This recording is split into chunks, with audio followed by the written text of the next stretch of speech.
ผู้ใดขาสัตว์ดูเนี่ยกว่าเท่ามาแน่เขากับมาท่วงดีแล้วว่าบอกว่าแต่ขาได้พวกกินก็เอาคือกันเนี่ยบอกโอ้ยเดี๋ยวบัด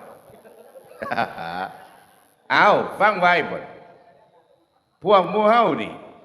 กินไก่บ่จักโตเท่าที่เท่าปานนี้แน่ไม่ได้นับ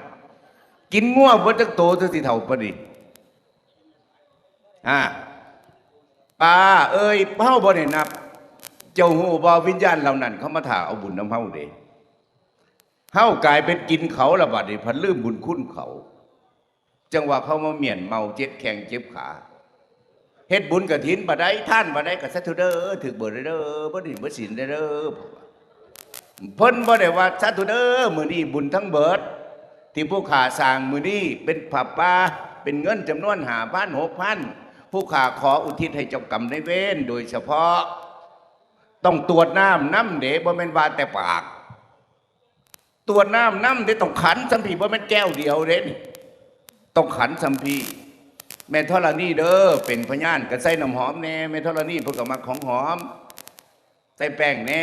ส่งให้ผู้ขาดเด้อผู้ขาดท่านขออุทิศให้สรรพสัตว์ทั้งหลายที่ผู้ขาดบริโภคหรือเจ้ากรรมในเว้นกรรมใดเว้นใดแต่สัตว์ใดๆก็ดีเอาโหสิกรรมเอาโหสิเว้นให้ผู้ขาดเด้อสาธุสาธุเอาโหสิเทจนเบิดขันนี่พวกป่วยล่องเหตุเบิ่งเด้อถ้าผู้ใดป่วยหนักๆเฮ็ดต่อกันโลด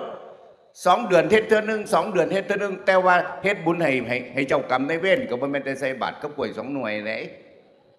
ก็ขี้ที่โพดหลายนั่นก็ดีเฮ็ดให้เจ้ากรรมในเว้นก็ต้องข้าวสารหอมพริกกระเทียมปลาแดกปลาแห้งข้าวสารก็3 กิโลหอมพริกก็อย่างละ2ใส่ไปเลยที่ปลาแดกกิโลนึงปลาแห้ง4 โตผลไม้9 อย่างเสือบักกะแลงสินสโลงพระขมาศาสตร์หมอนเงินใส่ไปทีละ 4,900 บาทพระขี้ที่อีกละบาทเบิ่งนี่บัดกินเขานั่นนี่บัดเจ้าของเบิ่งละบาดนี่ถามเจ้าของขึ้นเบิ่งละถ้าสมมติว่าเขาต่ำหูพดขาดไปหาตำรวจเสียเอาจักพันถามเจ้าของขึ้นเมืองที่เราคอยให้เจ้าเด้อ10,000บ้าหูกูได้ดิกูปะย่อมต้องเอาเป็น100,000 พุ่นบางทีเอาเปรียบเขาว่าแต่บอกซ้ำนี่ซื่อๆบุ้ยคือหลายแถบว่าว่าฉันบ่ต้องเฮ็ดให้เจ้าไข่อยู่หันละบ่ต้องอธิษฐานบ่ต้องเฮ็ดอันนี้บอกทางให้อยากเฮ็ดก็เฮ็ดบ่เฮ็ดก็แล้วโตไฟโตมันบ่เกี่ยวกันอันนี้หน้าที่บอกกตลิโตนอยู่ผู้ป่วยบ่เศร้าเห็นบ่ล่ะไปแสกบ่ไปบ่วัดบ่เจ็บขาไปบ่ได้อยู่กับเคสนั่น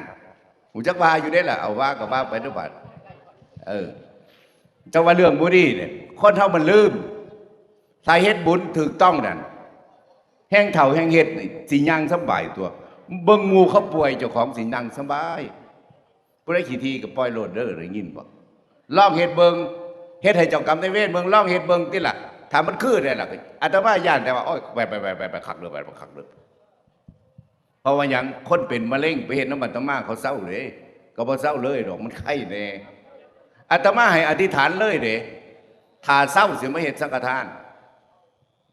เศร้ามาเลยนั่นแล้วบาดเดี๋ยวนี้10,000สังฆทานทั้งมือกับ6 กองผู้เฮ็ดเอาโศกก็มีผู้ป่วยบ่เศร้าก็มีที่เราเฮ็ดสังฆทาน